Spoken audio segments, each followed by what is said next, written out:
Hi, everyone. Welcome back to Web3 Founders World Talk. We're here to bring you very captivating conversations with the movers and shakers of Web3 industries. Today, we're thrilled to have Lydia, the VP of Business Development of Ava Labs, to our show today. Welcome to our show, Lydia. Thanks, Blair. Very excited to be here and excited to talk about what we're going to talk about today. Thank you so much for coming. Would you mind telling us a little bit about yourself? How did you land in this crypto space and also your project? Yeah, absolutely. So I started my career on Wall Street, like a lot of people who end up in Web3. I started at Credit Suisse, a large investment bank that as of last year, I guess, is no more. Um, but I was on the buy side for 10 years and I invested in internet, fintech, and SaaS and video game companies. So a lot of actually what I'm focused on now, but we'll get to that. And after it was in my course of covering the internet sector that I did kind of discovered Bitcoin in 2013. And a bit of that, in that time, it was really being regarded as an alternative payments network, a virtual, literally, a currency for payment. It was not really viewed as a store of value just yet. And it was decentralized. That was kind of the whole story then. So even though I started my career on Wall Street in 2007, right before the global recession, it was kind of like revolutionary to think of, hey, maybe there is an avenue here. I didn't make the shift into crypto at that point, but I definitely took notice. It was definitely in 2015 when Ethereum with the white paper and the pre-mine and all of that introduced programmability to assets on chain. I guess programmability to assets and value, and that was really exciting for me because that was the moment it clicked. Where if you have these automated programs to execute transactions, you can transfer value without having, without a lot of the human oversight that you currently need in the traditional financial markets. And so at that moment, I was like, okay, this is much more interesting than what I'm doing. And I started deep diving into the sector, I was still working and spent a lot of time reading white papers and whatnot. I didn't really make my jump into crypto and really what I call Web 2.5 until 2018. I joined a secondary marketplace. They're no longer they were called Shares Post, but they were acquired by Forge Global. And at that time, we just had the ICO bubble in 17, and there were all these fundraisers. And question kind of was like, are these securities? And the goal of the digital assets unit that was spun up at SharesPost was to one, build a compliant marketplace with the existing broker dealer and the ATS registration that they had. So the alternative trading system, which was basically like the regulatory assignment of an exchange that wasn't an exchange. Mm-hmm. And the second thing was to build out this global settlement network, which would connect a lot of broker dealers globally and their equivalents to allow cross-border trade settlement. And we're going to build that network on Ethereum at the time too. That was also another interesting story. But it was in 2019 that I think just kind of understanding all of the work that had to happen on the regulatory front with kind of updating the registrations and getting regulators comfortable with the idea of holding digital assets. It became clear that I didn't really want to do that for much longer.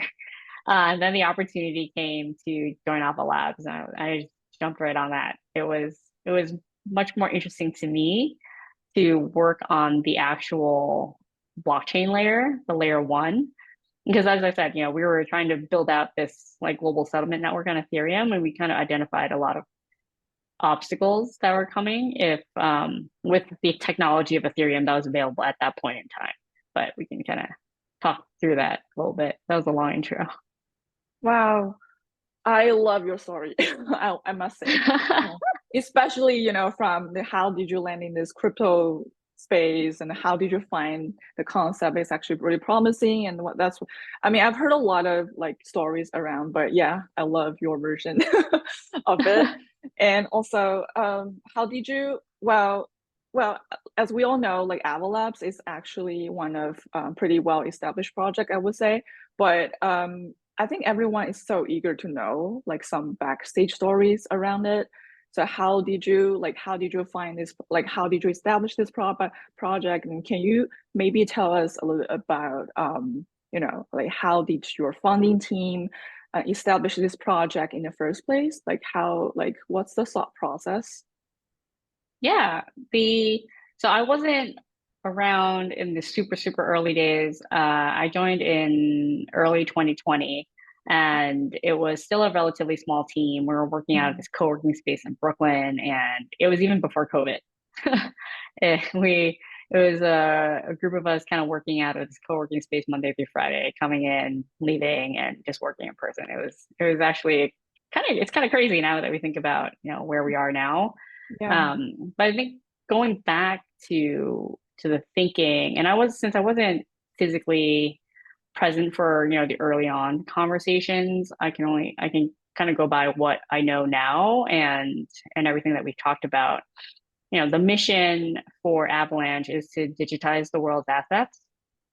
And given where our founder, Eamon Gunseer, and obviously our COO, their backgrounds in distributed computing and where they were at the time, I think it was a bit of a personal endeavor to build out a network that can handle the kind of activity and the load that digitizing the world's assets would require.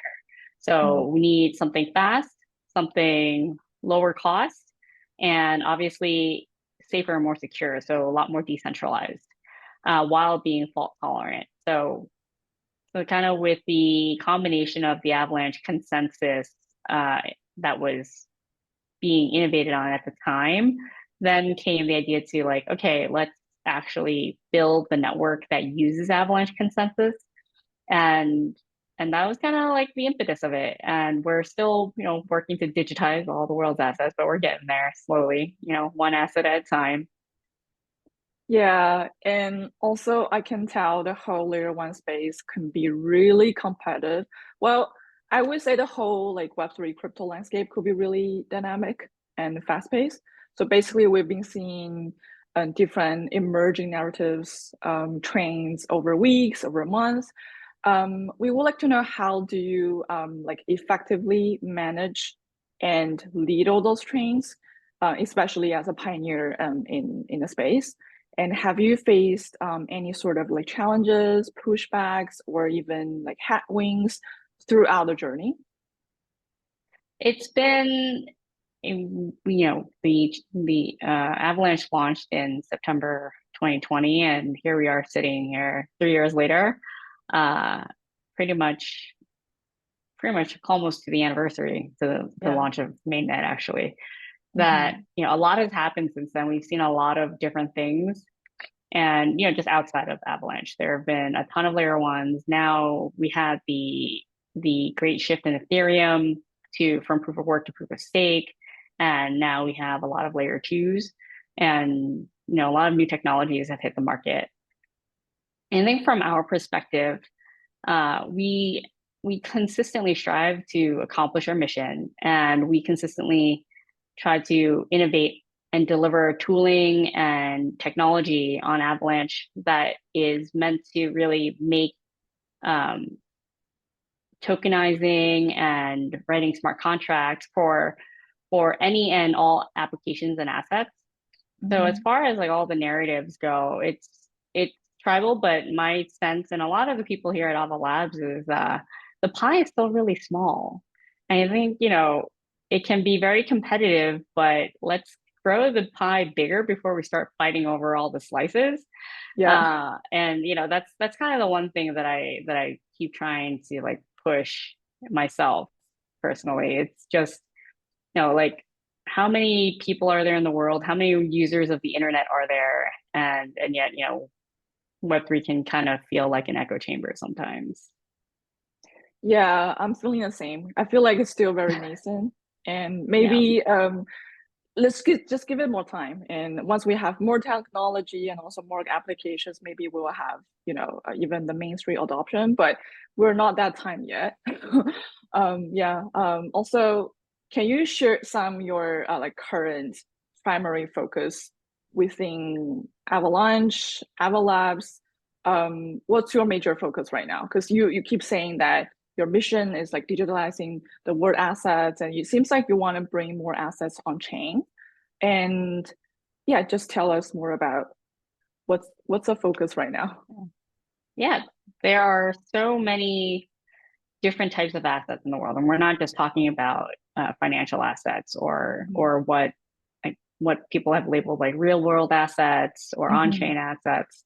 And very broadly, we think the use of well, actually, the ability for subnets to address many different use cases is kind of what brings the world's assets on chain. And so that includes like gaming, obviously institutional and traditional finance. There is also a use for consumer use cases in terms of loyalty system or loyalty platforms. And there's also obviously the ability to put payments on chain with different currencies, stable coins, etc. So long way of saying we are focused on all of those things. But if we go up one level, what we're really focused on is and allowing anyone who wants to build their Mhm. application or build out their use case to be able to use it on Avalanche and provide the tooling and also the architecture necessary to support those applications. Kind of specifically, the use of subnets as a way for the Avalanche network to scale, as well as create these custom modular networks for developers to build on. I think that's a very nice confluence of ideas where it's like you don't have to be beholden to the main chain or the main permissionless network in terms of Mhm. competing for block space or even transaction ordering or anything like that. You can create your own environment where it's you have your own block space, or there's an environment for different use cases. Like there was the movement team just announced their fundraise, and what they're bringing is a move based environment ecosystem to really just pushing the growth of the move VM and the language. And their first step will also include building out the M1, not L1, the M1 on Avalanche. So it'll be powered by the Avalanche consensus. It's a subnet. And part of the appeal of that is because not every developer in the world will or knows how to code in Solidity, or nor do they want to. Yeah. And our stance is, we just want to meet developers where they are. We want to give them the option and the flexibility to build what they need to securely and faster and cheaper than their current alternatives, be it like Web 2 or whatever they're using already. So that's kind of like one way of thinking. Uh, Mhm. so with that said, we are also working on a lot of different things for the Avalanche platform itself. There's been a bit of news around the Hyper SDK, which is an SDK to help people build either custom VMs or whatever their app or use case is on a subnet. But also the focus of Hyper SDK is on performance. It's on throughput. So that really prioritizes giving people a lot more a lot more TPS or transaction per second than what coding and Solidity or writing or what the EVM can do. So that's a bit of what we're focused on a technological standpoint. Mhm. And then on kind of like a business or strategy roadmap, it's really still to help our partners understand how to best use Avalanche and how to best build their applications, be it on subnets or be it on the C chain or whatever permissionless environment they need. Um, and there are a lot of different programs that we've been helping partners take advantage of as well. So we kind of talk about all those, but it's a lot, I know. Yeah, I saw all those tweets and it's very impressive because it seems like you guys are having really amazing progressive developments with all those partners.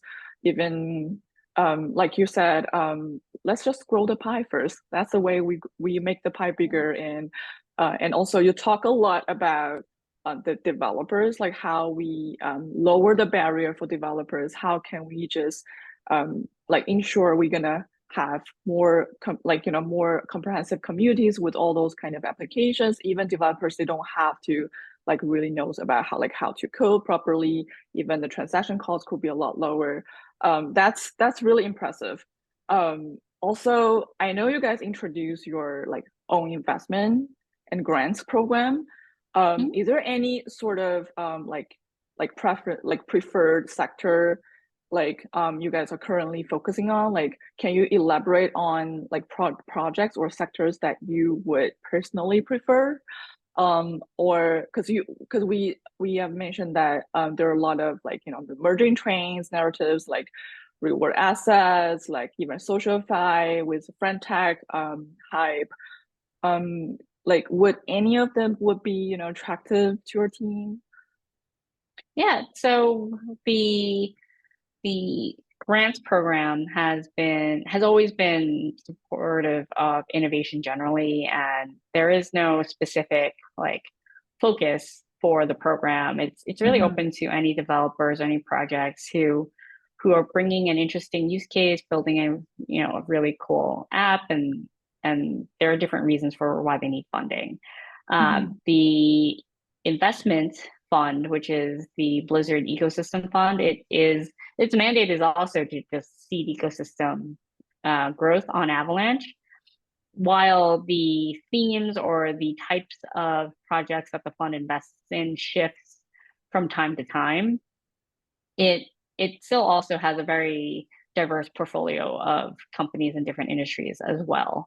Mm-hmm. Um, and the thinking is like we don't really, we at Ava Labs and even at the fund, like we're not trying to pick the winning verticals or the winning sectors that will go viral or take blockchain mainstream, but we do want to support everyone who is building in the space so that whatever they build has the best chance of success. And however they define success, like mainstream adoption or virality or like 5 million users, 5 million wallets, whatever it is, you know, we I mean, I don't think any of us feel like we are trying to pick or trying to decide for the industry what will make it succeed. We're just trying to grow the pie as best as we can. Yeah, that's interesting because there are a lot of projects that probably would say, "Oh, we will feeling really bullish on one sector," but it's really amazing to hear that you guys just be really open-minded, that you just want to see if there's any valuable like secret like recipe in your project and you will just go for it. Um or but I'm assuming you guys probably will be doing a lot of like due diligence, like also internal assessment on those projects. Like can you maybe walk us through like the process, or like what kind of qualities or what kind of like core competencies you would consider essential or a must-have for developers or builders within your ecosystem? Our team has, like, we start from our team, right? Our business development team as well as our Blizzard deal team, we have both generalists and also industry experts. We have 6 vertical leads within business development, and that spans institutional, DeFi, gaming, enterprise, and just generally, we're focused on helping the projects in those sectors with our team's expertise. And the diligence that they do will vary from person to person specifically, but I think what's in common is who's on the team. People, when you're talking about projects that are this early, the biggest piece that we need to be sure of is the people, and Yeah. what experience do they have, And we evaluate a lot on especially when it comes to different industries. It's like, do they have industry experience?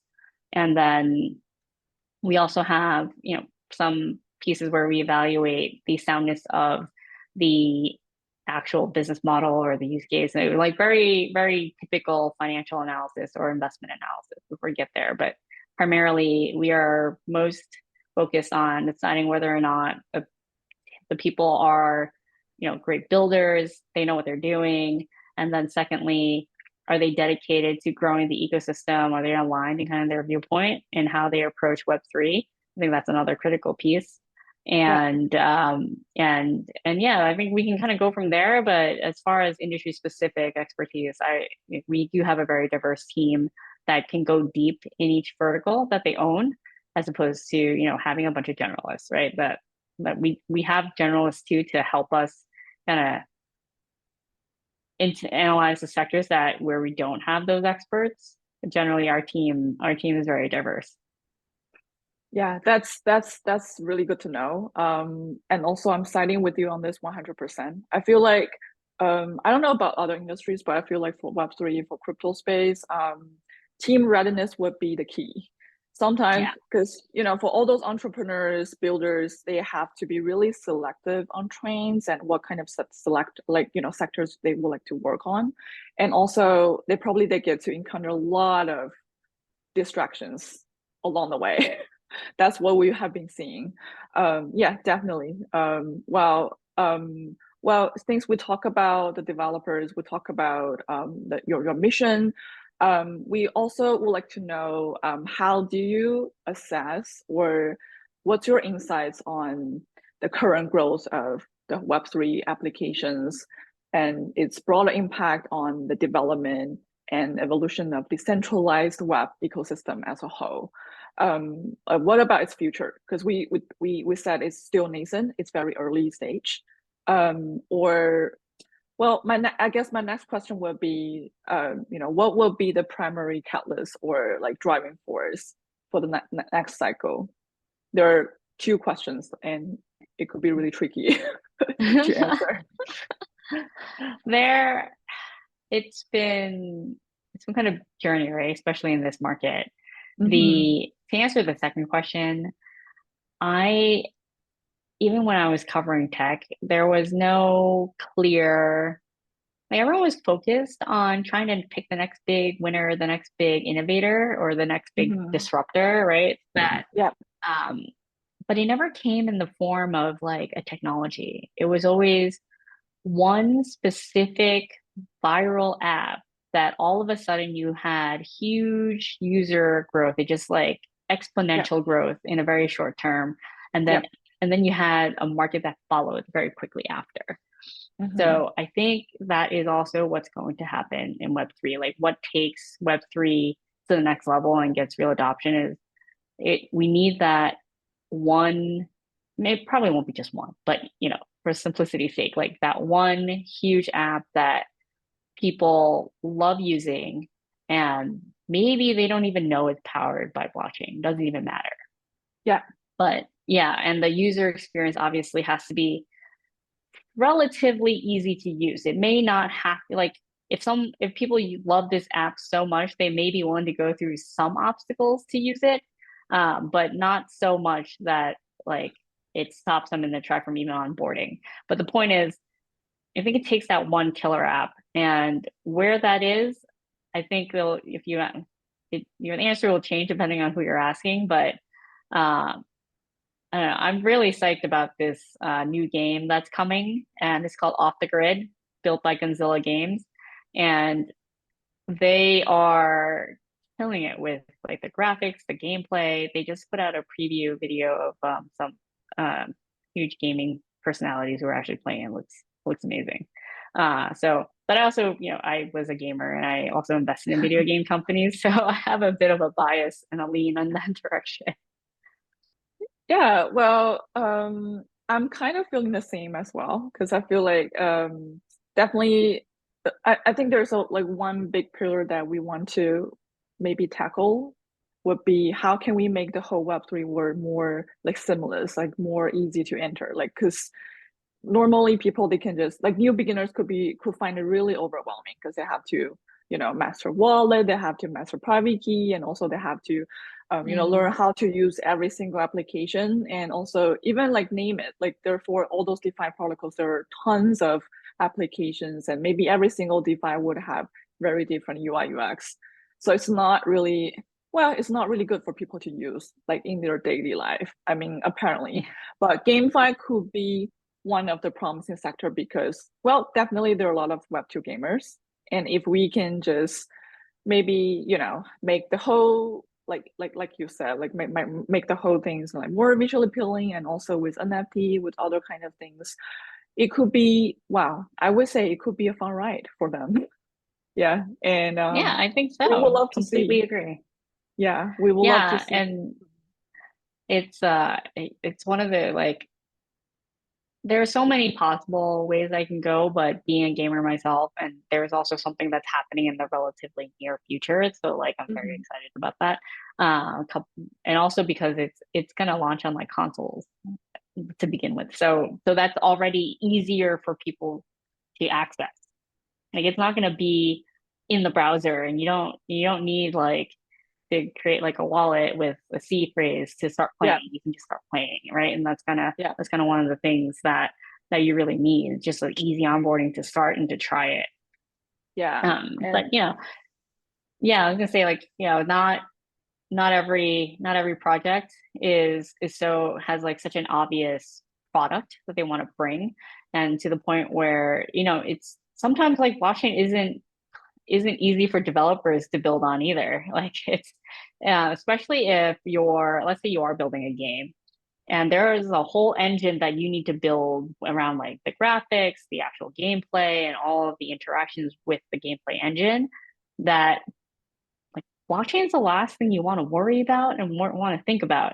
So so why don't we also include or offer a service where that makes it easier to build on blockchain? And so at Ava Labs, we also have Ava Studios and Ava Cloud, which is a managed subnet offering, and it really allows teams that are obviously focused on a critical part of their application, that and the network infrastructure piece is like secondary. They know that they need blockchain, but if we're really supporting projects and kind of helping them make a really good product and build mhm. their own business, why not offer a service that also makes the development easier? And so that's kind of another thing that we are focused on, and kind of growing the pie and making it easier for developers to focus on what they really care about versus kind of like trying to understand like how to like fetch data from the chain, like with APIs or like whatever, or building out their own block explorer,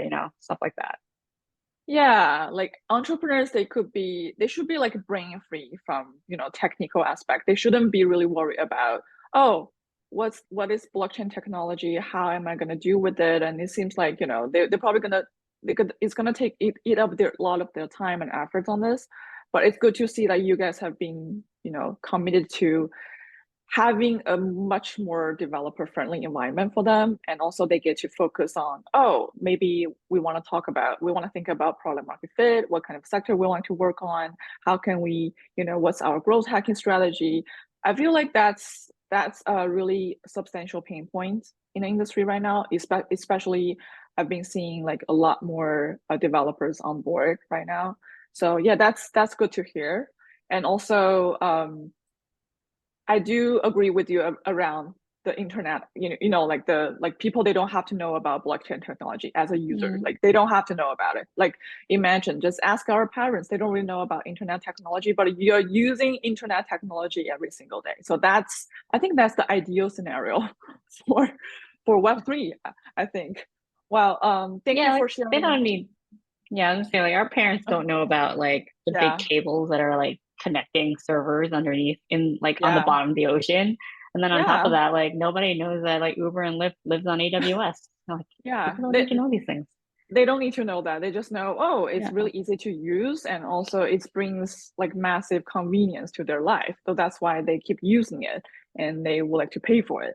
So Thank you for all those interesting insights. Well, I guess my next question is, well, it could be a little bit tricky as well because I know you guys are pretty open-minded and also you don't want to pick the winning, you know, like sectors or like even trains here. But what are your thoughts on, the current trendy narratives, I would say? Because we've seen Frentech, we've seen RWA, we have seen LSD, Layer 2, even Trading Bot has been extremely popular these days. So can you maybe shed some light on, whether Ava Labs has plans to support all this type of projects or sectors within your ecosystem, or what's your personal take on this? So given my experience and what I have invested in and where I spent my time, both pre on Wall Street, let's say, both on Wall Street and also in crypto and Web3, there are a lot of reasons to use blockchain to innovate and make the existing traditional financial markets like much more efficient. Mm-hmm. And that is where tokenization comes into play. And real world assets are having a moment right now.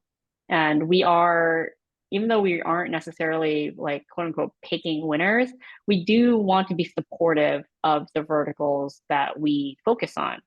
So, an example of how we do that is, especially with RWAs, we launched Avalanche Vista, which is a 50 million program by the Avalanche Foundation to purchase assets tokenized on Avalanche.